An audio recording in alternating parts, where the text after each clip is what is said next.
স্বাধীনতা দিবসকে সামনে রেখে মঙ্গলবার কমলপুর টাউন হলে এক সাংস্কৃতিক অনুষ্ঠানের আয়োজন করা হয়। কমলপুর নগর পঞ্চায়েতের পক্ষ থেকে অনুষ্ঠান হয়। একটার সময় শুরু হয় অনুষ্ঠান। প্রদীপ জ্বালিয়ে অনুষ্ঠান উদ্বোধন করেন প্রাক্তন মন্ত্রী বিধায়ক মনোজ কান্তি দেব, নগর পঞ্চায়েতের চেয়ারম্যান প্রশান্ত সিনহা, ভাইস চেয়ারম্যান সুব্রত মজুমদার, নগর পঞ্চায়েতের ডেপুটি কার্যনির্বাহী আধিকারিক ধনঞ্জয় চাকমা। উদ্বোধনের পর উদ্বোধনী সঙ্গীত পরিবেশনের পরই বিদ্যুৎ বিভ্রাট হয়।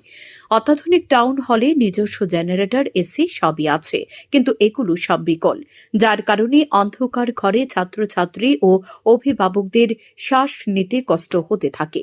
এ অবস্থায় একসময় এমন হয় যে ভেতরে কাটানো মুশকিল হয়ে পড়ে সকলের জন্য। ছাত্রছাত্রীরা বাইরে বের হয়ে আসে, বিধায়কও বের হয়ে আসেন।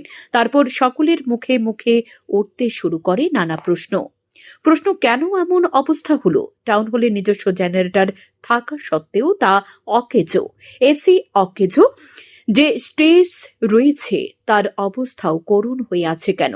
রয়েছে অ্যাকোয়া সিস্টেম, কিন্তু বাইরে থেকে জল আনা হয়। এদিকে টাউন হলের জায়গায় নগর পঞ্চায়েতের গাড়িগুলো ডাই করে রাখা, ভ্রাম্যমাণ লেট্রিনগুলিও পড়ে আছে নষ্ট হয়ে। এর দায়িত্ব কার?